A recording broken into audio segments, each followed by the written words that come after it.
Hi there folks, my name's Ben and welcome to another shots fired airsoft video, and today for you I've got the firing test of the HK416 A5.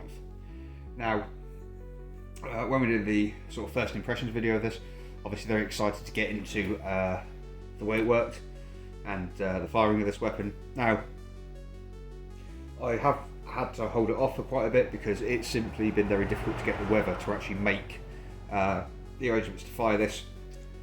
It still hasn't improved, so rather than try, also it's been raining so much, it's like the land where I'd normally take the targets around, where I did this, for example, the CM701B shooting test where I had about sort of 70 metre range, is kind of marshland, and where it's been raining so much recently, it is too wet to even get over there. So unfortunately I've been unable to do this at much more than about 18 metres. Incidentally, I did find that my little range where I normally shoot is actually closer to 18 metres than the 15 that I thought it was, so probably explains why some of the smaller guns actually struggle to remain accurate over that sort of distance, because it's actually a fair bit further than I thought it was. Now, the first thing I'm going to do with this is just get into the general sort of handling feel of the weapon, and when you're shooting this is lovely. It feels so put together. It has a nice heavy kick. There's no wiggle or wobble or anything. It fires really well. Gas efficiency is pretty good. I've not had any issues with it today. It has just been really quite reliable. It's quite mild today, but it's still not warm. You certainly won't be walking around in a t-shirt unless you're from Newcastle or somewhere up north. I'm a soft southern pansy, although I am from Lincolnshire originally. So it's probably just somewhere 12 to 13 degrees. It's still not ideal for a weapon of this type, but I've had no issues with it gassing out or refusing to fire. Apologies, I've got a bit of cold today. It isn't Rona, it's just a bit of a cold. So without further ado, let's get into a bit of firing of this weapon, and we'll go straight to the chronograph. Footage on screen. Very impressive performance. Very impressive performance for this. Under 10 FPS variation over 7 shots. This is on 0.25's topping. A 0.25, so that's why it's reading about 285 to 295. On a 0.2, that puts us right around the sort of 330 FPS mark, which is where you'd expect this to be firing. It's pointless if it's going to fire at 400 FPS because you can't use it anywhere in the UK. This is firing right in the sweet spot where you want it to fire, which is brilliant. These do actually have an adjustable FPS on the bolt. If you take the bolt carrier assembly out, there's actually a small dial on there you can turn, and it will actually decrease or increase your FPS marginally. It's not enough to change it, like 100 FPS, but it does give you a bit of leeway if in summer you need to dial it back a bit because you're approaching sort of 350 FPS limit for CQB or something like that. You can adjust it. But all in all, very impressive performance across the chronograph, as you'd probably expect for something of this price point. For a gas weapon, it is very, very consistent. Extremely consistent, in fact. It's only a few FPS behind like the consistency of an AEG. Usually they have about 3 to 4 FPS spread, so this at 10 for a gas weapon is most impressive. Now, getting into the firing test, it took me a while, if I throw my footage up on the screen here, to get used to A, the firing of this weapon, B, the way the hop-up works. The hop-up is adjustable on the knob inside the gun. So this is your hop-up adjustment. Just here. This is on the actual gun. This is actually your adjustable gas dial. Essentially, it controls the amount of gas that's being added back into the system of the gun.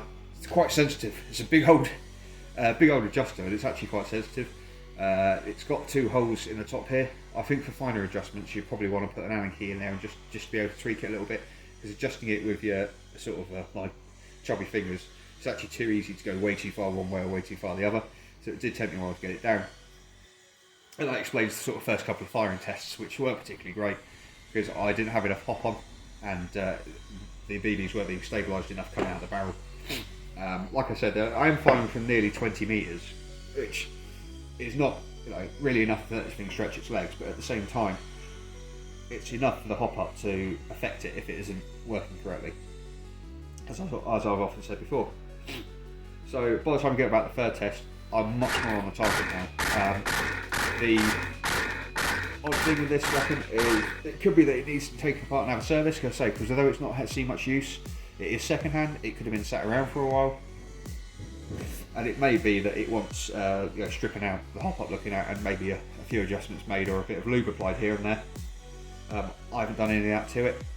It came from a chap called Stuart who owns weapons like these fairly often, so I was always assuming that it's been pretty much up to spec out of the box in terms of like maintenance and lubrication. Now, full auto fire is cracking.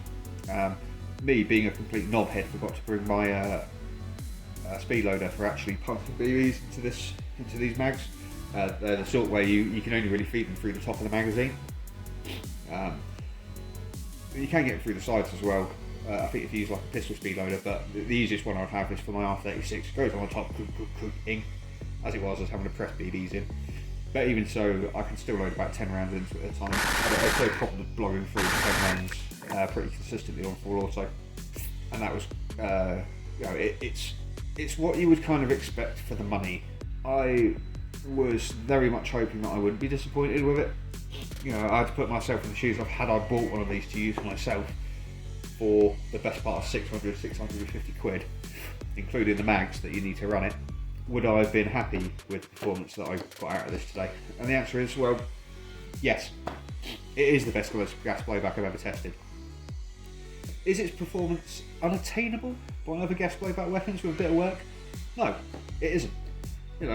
This is kind of the level I would expect my R36 to be, with like 60 quid thrown at it. So it's still talking a much cheaper weapon, but obviously this has the trades, it has the build quality, it's full metal, little details and touches on the weapon that really are just absolutely lovely. Even like down to the logo bolt. Absolutely beautiful weapon. The little quick release full metal sights. Again, absolutely lovely. Everything. Even this little sling mount here. It's so lovely. It's nice to touch. There's no sharp edges on it. It's well formed, well cast. The fact that it's fully ambidextrous. The fact that everything that's actually inked or drawn on the weapon is so pristinely done. The fire selector is very satisfying to use. And again, these little engravings on the gun for your firing selector again are just lovely. It's like the way they're done. You just don't get this without buying a very expensive gas blowback weapon. It's like other companies try for less. The Chinese companies and that, they try for less, but there's no replacement for this kind of level of build quality on a gun. You have to go like VFC, and obviously to go for Umarex and the licensing to get this kind of build quality and finish. So is there anything I don't like about the weapon? Well, the only thing I don't like about it is that it's kind of cookie cutter. Not a fault of the gun at all. If I was buying something like this brand new, it would be an AUG, like a GHK AUG or something like that for similar money. Just because I like things that are a bit different. I mean that's a purely subjective point. I do find this platform, it's the ultimate in usable performance airsofting, which is lovely. There is no doubt about it that this thing, it can be set up any way you want, any furniture you want. There are so many parts made for these that fit. Performance upgrades, so many other things. I'll be a bit careful about spoiling its performance with a lot of the upgrades that are available. I've heard that things like the various little bits of work you can do to the hop to make it a bit more consistent and everything like that, but you could do anything with this platform is kind of what I'm getting at. That is one of its advantages of being quite ubiquitous. Now, do you really need to do anything to this? Probably not. I can't see it, but I say for me, I find it a bit, I'm not going to say boring, it would be the wrong term. I think the real thing that I would say is that I'm a bit odd in that I prefer things that you don't see very often on the airsoft field. I mean, you probably won't see this very often on the airsoft field because someone has to go out of their way to buy one of these for a lot of money. Over a £500 AEG is going to be incredible, whereas a £500 gas blowback gun like this is going to be a £500 gas blowback gun. you can pay more. You know, you can buy an MWS, a Tokyo Mirror MWS. You know, it's quite easy to dump £1,000 on a Tokyo Mirror MWS, which makes these look relatively cheap. And there's no doubt about it that the Tokyo MWS, from what I've seen, is kind of like the ultimate performance sort of airsoft replica in this shape. However, like I said before, I'll be happy with a GHK or that's kind of why I quite fancy. You may well see one of those on the channel at some point if I ever get around to getting one. I'll like to save up my pennies a bit for that. So yeah, anyway, enough rambling. Let's get back to the point. Would I go out and buy one of these if I was in the market? Yeah, you know, if I was in the market for a high-end gas blowback that I was going to use for competitive gameplay, and I wanted it to be able to hang with AEGs to a point, then the answer is yes, this probably would be the option to go for. Like I said, for me, not my kind of gun. It is beautiful, don't get me wrong. The way it's built, the way it handles, the way it fires, its gas efficiency, everything about it. I'd like to mention the fact these magazines are pretty good. I did all the firing tests today with one mag. So essentially I was just firing it, refilling it, firing it, refilling it. I didn't experience any real cooldown issues with the magazines, which is quite impressive.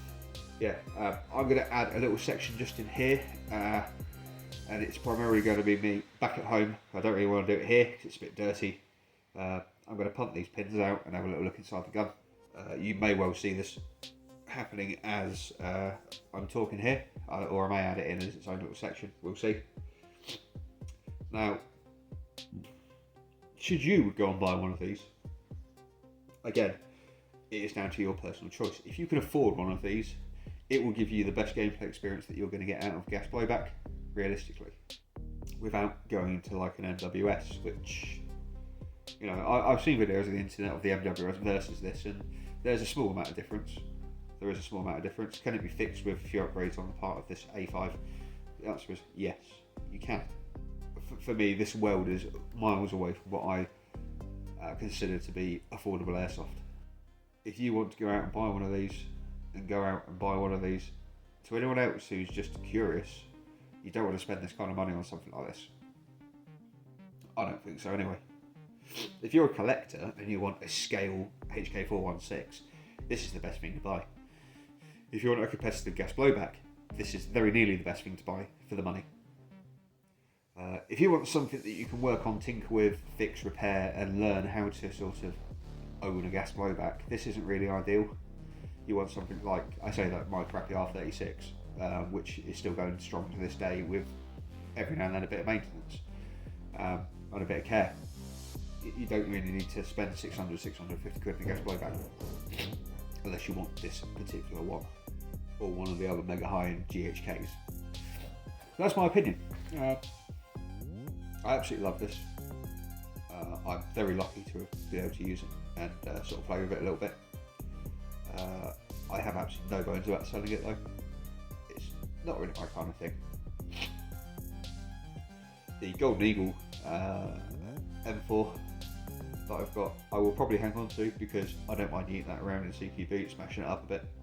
I don't mind fiddling with it. I don't mind spending a bit more money on it. I don't mind trashing it. I don't mind breaking it. I don't mind, you know, because it's that kind of money. This would scare me every time I took it out into an actual field. It really would. There are people, you know, you see people that have got one of these, it's absolutely trashed, and you just think, oh, you could have done that with a rubbish one. They should be hanging on a wall somewhere, being looked at. But that's just my ramblings on it. Anyway, so I've been Ben. It's been a Shots by Airsoft video. I hope you've enjoyed it. This is an unusual opportunity for me, and one that probably won't be replicated for a little while. So I appreciate you watching. I appreciate you watching every video. Any likes you leave, any comments, whatever. And I hope to see you in the next video, which will be the shooting review of the extremely cheap version of this. And I mean extremely cheap compared to this. So I hope to see you there. Thank you and goodbye.